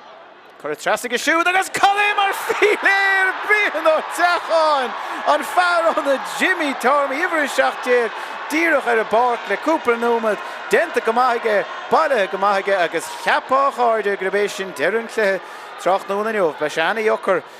da Longford Tráchtaire ais ó sin Jimmy Tormey Jimmy ó Tormey a bhailiú na líróide curtha trasna agus píle rockade curtha ag bríon ó teachán isteach san angach wed poacher go Filippo an Zaggy na hamánaí Tráchtaire neomh sin an ceathrú íireach ó cúl cúigan ciad ceann isteach creidú na nácréid chomá an kind of an count sin tebh stig de heimpir cúignú me déag ní raibh sé ceadathe ní mar ó cinnta cén fá bríon ó teachán a bhí ann agus sláid denta ag bríon Tráchtaire neomh é fágad is héin go ró vinnig Tráchtaire neomh agus caite isteach ach le Christóir ó Ring I héin sásta leis an gabhann sin díreach isteach sa chúl ar an giad íireacht agus há neart le déanamh éis há 10 pointe idir na fórne úr amháin eile Cian chuna seo chur hain trasnáin 10 pointe Cian Tá má denta go héin Tráchtaire neomh main sin ceann seo sin é 10 gang fuite aige ach bríon ó teachán úr amháin eile Ceallaigh mór an Tráchtaire neomh ach nuair a bhíonn Ceallaigh há gach ile scór fuite aige níl ceann curtha ar fóraí ag an fathach tebh stig ó Tráchtaire neomh. Bailithe ag Luca há cumán caiilte há blacáil denta ar gos an son denta cumán son ag Rory Courtney Rory gimmert dain agus bhd siar sé bailithe ag Adam Cain nach troch íireacht agus céire nach Rory Porteous an son ige sinna bhailiú ag an 12 chun tugann sé cho fear fada leis an 65 ach ag caiilte sin agus na cí ceang nachhfuil bailithe in san lámh ag fear ar Manach Tráchtaire neomh. Cathal méán. Caiilte Cathal agus anón na cochaí. Anón go fada le captain Longford Seán ó Cahas go bhí sa Spás. Ag Seán ó dhéigeanta ebrúin is chur isteach go deas aige bailithe stig ag Cian ó Dorchaí. Cian is chur tras na Páirc a bhfuil chunig sibh cad a bhíor siúd aige ach droch críoch an son órán mac Seán cho fada siar chun is sinna bhailiú agus chur cho fada sósta sin 15. Ní sé bailithe an son má sé caiite agus an captain Seán ó Cahas ag siar arís chun é bhailiú chur cho fada ó thuaig le fear eile ach ní sé lorug Ruchamach an líróid sin aimsú agus é chur isteach agus dain séireach go leor an son Seán ó Chrócaigh fannach tebh stig níor bhailligh Seán an giadúir ach troch íireacht ó Longford tá rud éigin níos mó ná sinna tastáil mhutha tá fear annad le teachtasteach beidir gin ina sin difriocht a gimmeacht ón Páirc is tá hí ó bóchar a stólam tá dáí tréis Immert go maith Tráchtaire neomh ach dáhí a gimmeacht ón Páirc tuirseach go leor beidir há sé tuirseach gimmeacht ón Páirc an son agus tá fear annad stig de Longford. Neo cinnte céthe ann nach bhar 7 ann de Longford. Diarmid ó Caisleán a stig. 7 agus 8 gan is stig de Longford. So Diarmid Caisleán agus féidir eistín cléthe. Tá sé bailithe an son ag Seán ó Chrócaigh. Seán agus íireacht eile de cheann pointe an chlóite dá Páirc sé áileach an ceann sin curtha ar chlé agus ar fóraín an deir cheann curtha ar fóraín Tráchtaire neomh ag Seán ó Chrócaigh. Sé Diarmid stig ihar 7 de Longford. Diarmid ó Caisleán stig. Dáhí ó bóchara. Na mar go denta ag dáhí neomh. Cléthe ag dáhí cúil agus pointe Ní drochród é sin, trí ceann curtha fórí le ag dáthí ó bóchaile chomá, be sé sásta go leor lena íirecht hain nach íirecht an iirn. Well, a begáí níos mó le déanamh aige, chun é bheith sásta. Fermanagh, go mór chun ceann, a rud ag na tastáil mhótha, sé le bhaile agus baile faoi ar an sáid Joe Cuinnín, bheith cúil go deasta Joe, tá sé íirecht aige tíir te mud a bhosca agus cúláling fuite ag Joe Cuinnín, tha Joe le cúil an Tráchtaire i lig. Agus fuite ige faoi ar a Chrócaigh sé héine cúlaíocha, bhí den éigean gíire chamáin a chuid ach lean sé raig leis agus an cúil sin sáite go hálainn ige sé Lory Portius fear mór lán cholaí Fermanagh a bhí gíirecht an chamáin sciúpa bhuaig ní raibh sé ábal é sin dhéanamh fain sé cáirta buíd an íirecht ach níor éirigh sé leis, má hátú chun an chamáin gcuid an chamáin a gceart sin an príomhrod. Cailte ag cáirta buí fuite agus cúil fuite díoch sé faointe iad na fóin inis. Níos mó tastáil a Fermanagh dó, há siad fág agus an fearras dain séirí Brian ó teáil na níiste séalamh agus íirecht áling ó bríanach é sin chuir an trasnáin faoi ar atá. Trí chúil agus trí faointe inis fuite ag an fathíoch Brian ó teáin. Bhí sé géireadh cúla aimsú ceapá. Ach I chuir begáín roáda, déine sé sin difríocht chomá mar 7 pointe go dés, sé níos fearr na sé faointe, 3 scór idir na fórna i rís, bailthe ag fearr a Longford, blocáil déanta aige. Son Páirc go leanán fósta leanúd leig, tá míid chun teacht siar. Páirc, déanta go maith Páirc, tá pointe fuite go Tráchtaire, tá an cían ó dorchaí siar chun é seo bhailú. A 10 pointe ag cían Tráchtaire inniuh. Seap má dhéanamh aige, cad é mar chúl, Joe Cuinnín cúpla núma do hin. 7 pointe is na fórna, 6 pointe más féidir a cían, seo chuir an trasnáin agus ní dóna go réon áras faoi. Tá 3 pointe fuite ag cían rácheann curtha fóraíd os na pointí Tráchtaire. Ach gach ceann eile, gach nach díoch an trasnáin. Cían ó dorchaí. An chuige séide ó hebh na lábh clé, tí hebh na lábh deise, mar há cían na fiochantar, ach níana sé sin éon dhifríocht an fear mór, é sin chuir an trasnáin ag fear chaidhúáin, Macdonagh. Ahrú eile an sábhaid, ahrú eile le teacht, ahrú do Fermanagh an óir seo.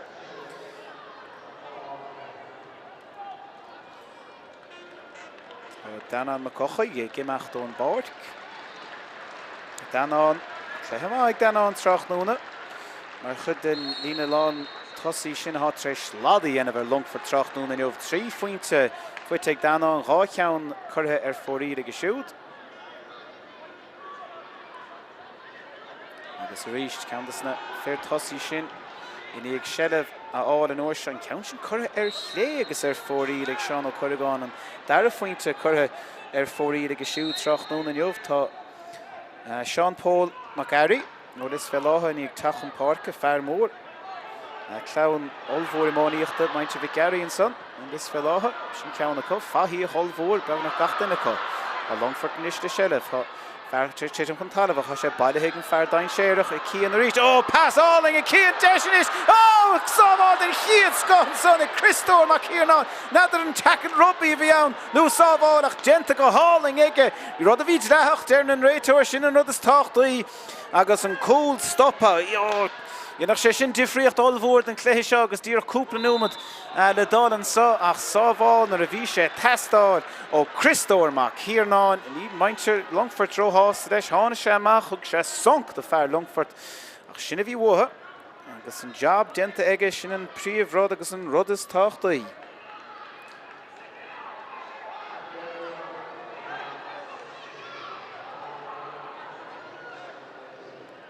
Ahrúáin ar an sa.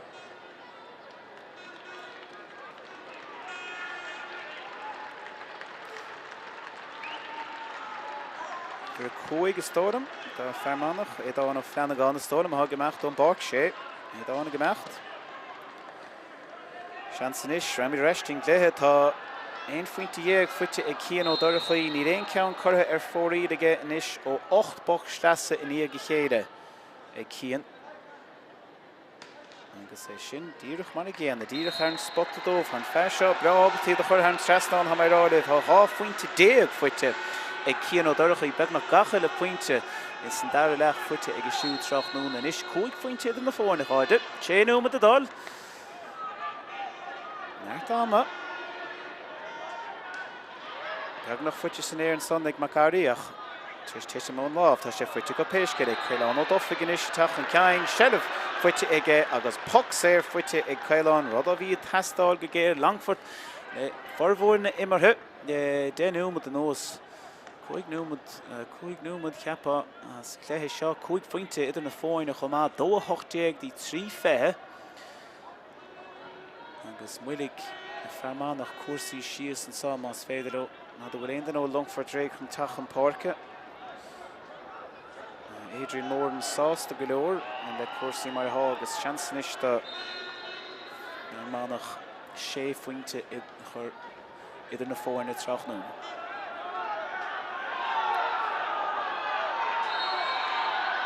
An drama an déhile ará go sé seo tóca go hana bháil déad go in cearta cut. Luca McCusker. Luca leis an gabhain sin curra chlé agus fór riil. Tá maintear Longford brásás leis an gabhain sin. Tá Luca ní ceirichteang chur fór riil ach tá 3 pointe glóite fuite ag Luca Tráchtaire tá anobair dentige sa dar lech go háir is a chial cúpla núbad na bhí sé tastáil go géir ag Longford in is Tachan Ceallaigh. Briste síos ó chamán cahal ó méilán ha sé de Tachan Ceallaigh agus cahal a bhaile ó ríistí. Tehistí den fethe hé nach an neartú Manach sír chun bagart a chuir fós sele bheige denta go maithaige bhfuil aon den istigh sa láir chó. Níl tá fear Manach a ríis teachtamach leis an lábhmór an leapa agus bailithe agus chuireamach go dtí Lord Páirc Sean Doncaster is dhimar go maith Tráchtaire na tógach an talamh an fearmór brian ó teachán na duine an demáiste ar fadar an de bheile a tógan dé siúd chun talún agus seansan is de Cian O'Donoghue teachtamach neart pointí fuite ag Cian nach cheapán nach bhfuil sé críochnathe fós. Tá 9 pointe in níige chéile curtha hain trasná na Cian O'Donoghue agus chorthad a hach ar an gabhain seo cheapá. Díreach Tehistí den 65 chóisiúd ní réon chuoch an rion na tainmh an só díreach tefa hir cín si bh scáin son ar an 65 na cnéalacha go háling dó. 9 gang in níige chéile curtha an trasná agus seansan is chóisiúd ceir faointe a chuir an na fóinne ceir númad le dul chomá áma có lads míúilte bheith ann. John Moon so Tráchtaire ó Longford tríos teacht an gléithe seo ha siad mí ábhrach go leor ach fóstín an gléithe seo thart am ar áilimh. Sin é ceir faointe na fórnis 2-9 dí 3 fethe 3 númad fáca ar an glógasá I Páirc Chrócaigh tá Christóir mac Ciarán brasásta a chuid am ó thógan leis an bocamach sá tá ahrú bháin eile le déanamh ag an déhhín an son fear ó Manach fear eile stig.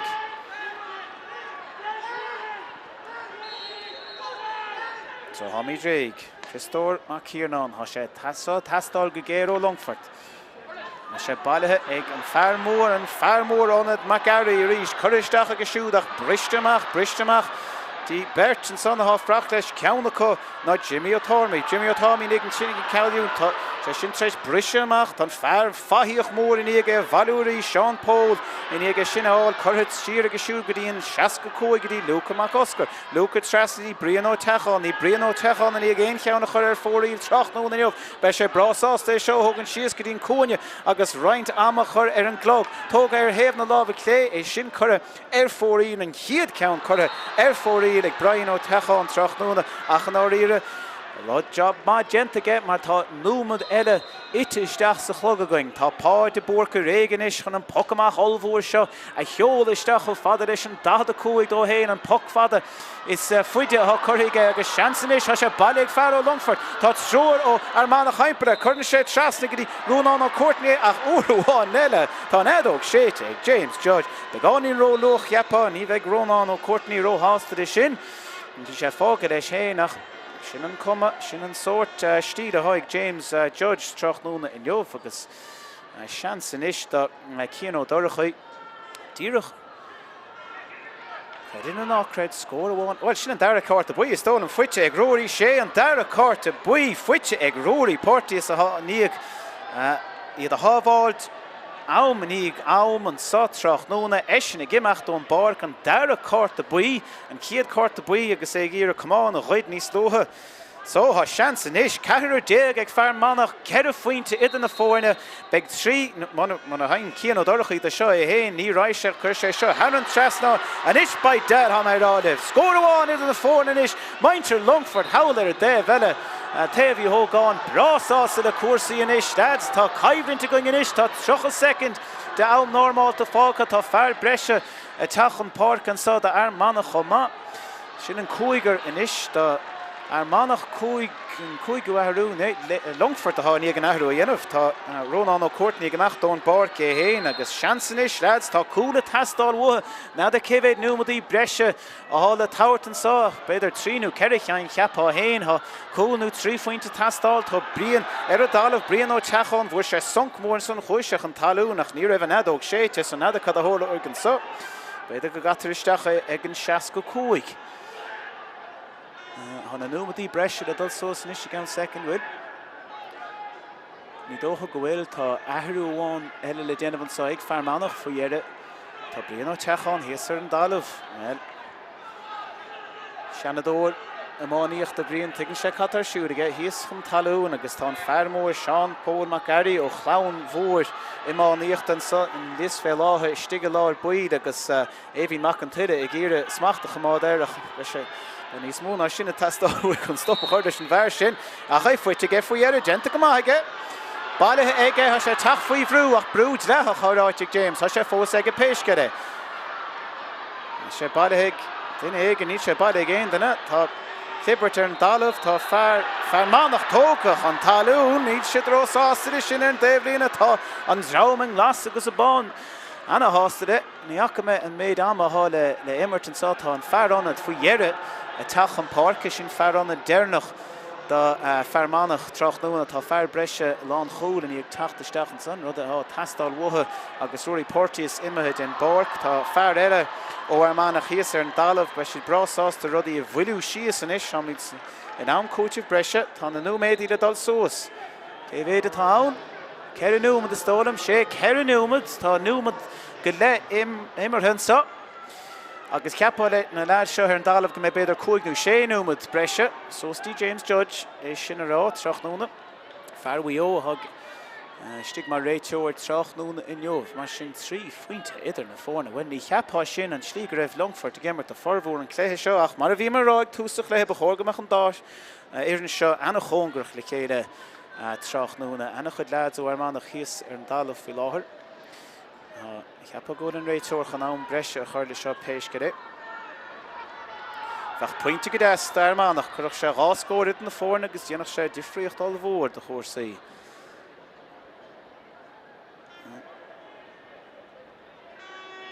Maybe síos go mór. Rís de cháde ná de go dearú der Spórt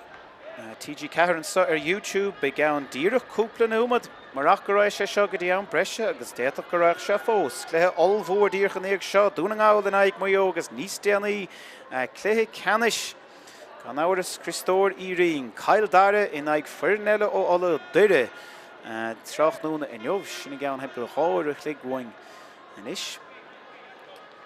Tá neart cluiche chomá ó chamórtas peire na gailteachta Tráchtaire in jobh na cluiche le Ceannais ar siúil Tráchtaire neart action chomh ar Spórt TG Ceathair YouTube ná caid a géamach ar second cé go an aimse go des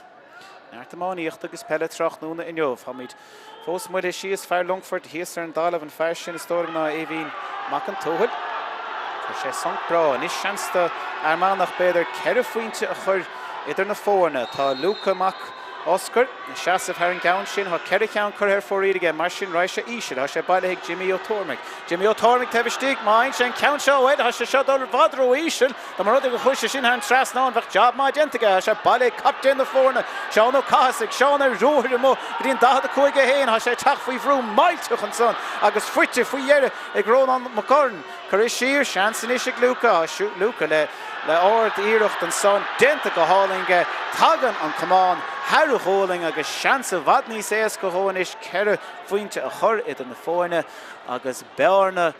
An bearn a rómhór dómh an son cheappa bhfuil Longfort le anna íireacht an sa go háir le cúignú mi déag an nóach Luca McCoscar a dhéimar go húntaach a hóghiad amach sa dara leach nuair a bhíidir a driblóid agus íon job má inis a seasamh ar an gceann seo. Tá ceithre cheann curtha ar fóraí aige, tá trí cheann curtha ar an trasnán ba bhreáis an ceann seo aimsú. Mar sé síos cuasaí péisceire. Tá Longfort ní beag nach gachtain a bhrúdín tebh in na Páirc má bhúnn sé seo an ag an posta á si de driblóid. Cheapá go Luca chun é seo chuir an trasnán, chuir sé ceir a faointe na fórne.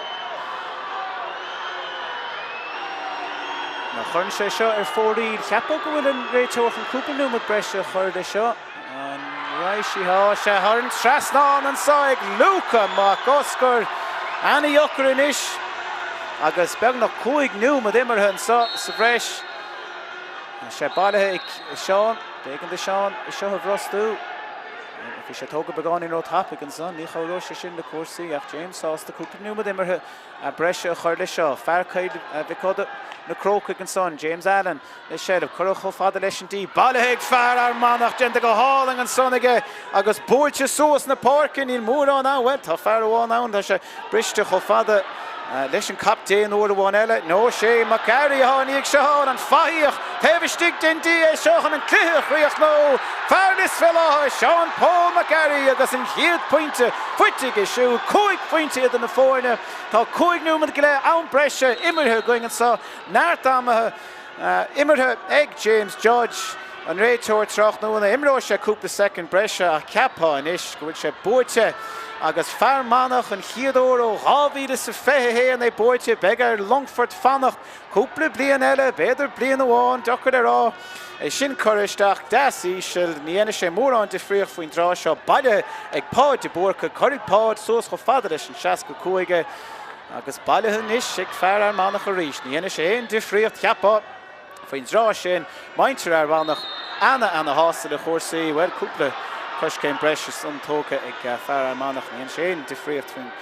faoin drá sa ceapá an fear sin idir fethe trí Domhnach lis fear lis fé láthe ó chéan áit eile tá bert dé go lis fé láthe ar de Páirc inis tá cathal ó mhéileán chun an ceann seo choristeach a ísin Well taring her gachtanach ní sé difríocht chutha amachtaíonn taobh baile ag fear ar Manach an tógach an talamh tá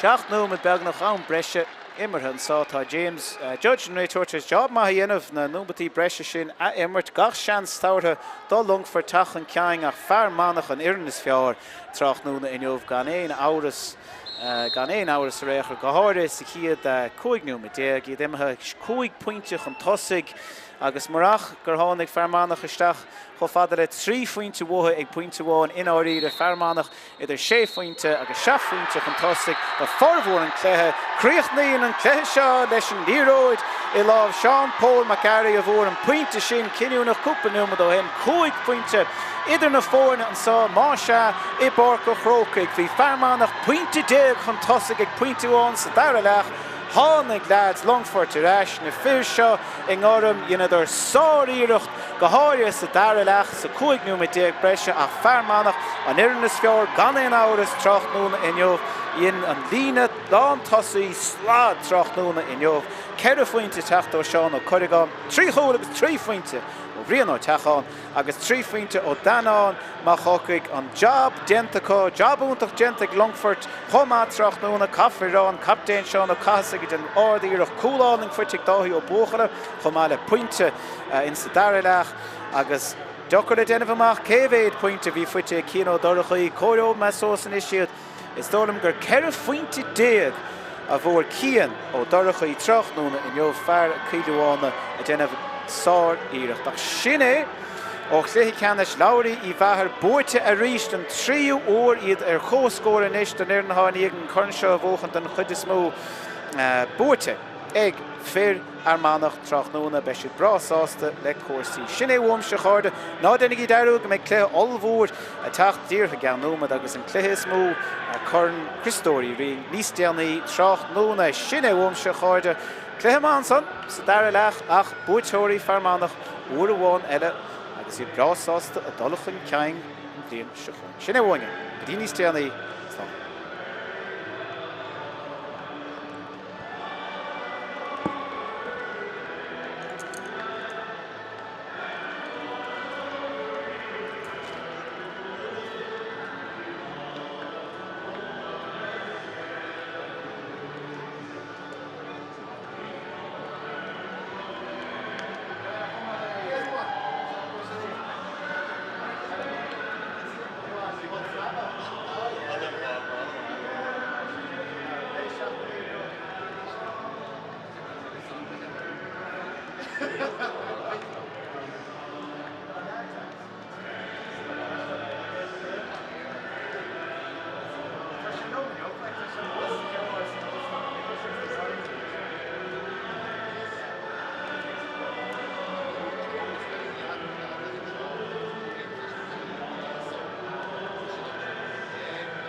Yes.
trasna go siúgaí éadán ó Fermanagh éadán le íireachta inis ha sé sin a dul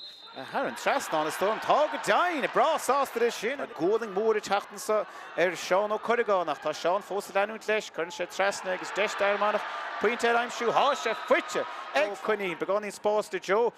sé chutha I gé Haran trasna go is go Joe go ní réon strain Joe by dad Haran hóla ag beagnach Armánach ha sé baile hin is ha seans ag Longford tá scór a tastáil wathe agus scór áling geoite fuite ag lán chulcha well ha sé dain séireach goúin sa tá sé fear Longford tá míidir an fé héan tá deis is sé cahalún mhéán cheapagúil sé sin mar Haran trasnáin ag cahal tá seansa going ar chúl by dad denta go maithan sa agus cúl fuite faoiar a brian ó teachán sin an tarna bhát a goir an líú choiriste Tá Joe ar córt a buí agus tá sé sin caiilte ag Joe well, íireach deas an sam as féidir leis ó Seán ó Chrócaigh well cadé mar scór ó Seán ó Chrócaigh ó Longford begáín fuineh teachta Longford tá sé tastáil a puc séir géite chumá tá sé tóga péisce é fear Longford agus chura Haran trasnáin an san fig marach éhach cúl gan éon áras fuite ach tagann sé siar faoihearre go dtí dahí ó bóchala agus faoihearre do gáí há cheann deis sin is ag Fermanagh baile go háling an san ag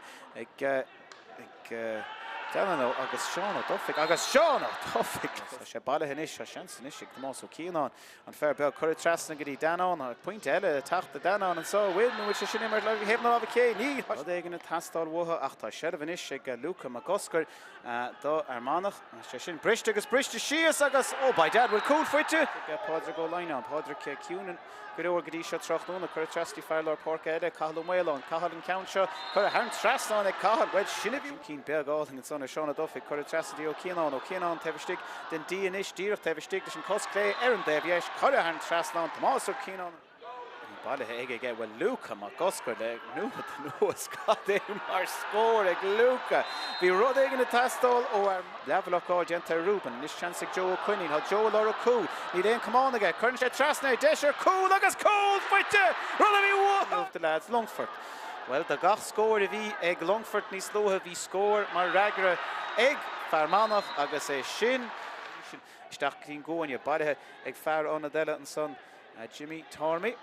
chuir trasig a siúd agus cadé mar filéir bíon bhtha sé le bhaile agus baile faoar an sáid Joe Quinnin bheith cúl go déasta Joe tá sé íirecht ag a dtíir te mud a bhas agus cúláling fuite ag Joe Quinnin stáil a Fermanagh dó há siad fág agus an fearras dain séirí Brian ó teachán na níiste sealamh agus íirecht áling ó bríanach é sin leis an captéin uair bháin eile nó sé Macari háníag seán an faíoch tebhstig den dí é seochan an cluiche chuoach nó fearlis fel Seán Paul